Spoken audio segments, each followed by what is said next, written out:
Hello, আসসালামু আলাইকুম everyone. কেমন আছেন সবাই?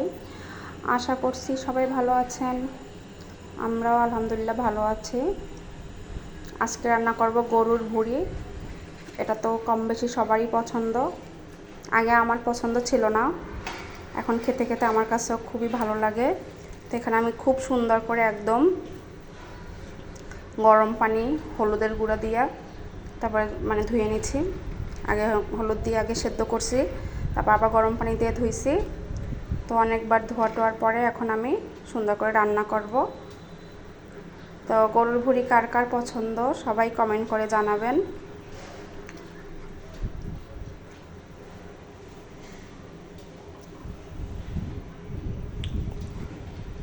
এই তো এখানে আমি একটা কড়াই বসিয়ে নিচ্ছি।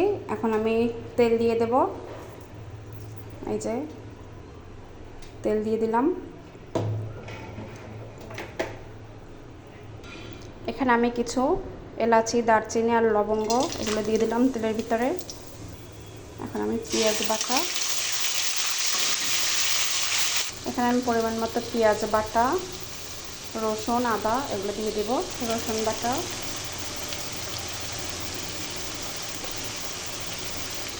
আদা বাটা। এখন আমি এখানে সব ধরনের মশলা নিয়ে নিয়েছি। হলুদ, মরিচ, ধনিয়া, জিরা, গরম মশলা, তারপর হচ্ছে লবণ, এগুলো সব কিছু দিয়ে দিলাম। অল্প করে পানি দিয়ে দেব। আমার মশলাটা খুব সুন্দর করে কষানো হয়েছে, দেখতেই পাচ্ছেন উপরে তেলটা উঠে এসেছে। এখন আমি ধুয়ে রাখা এগুলো ভুঁড়িগুলো দিয়ে দেব।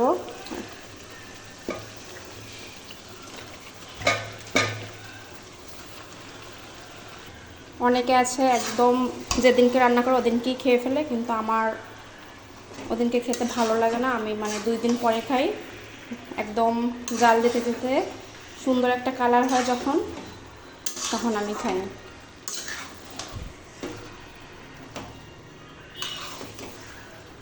এখন আমি ঢেকে দেব।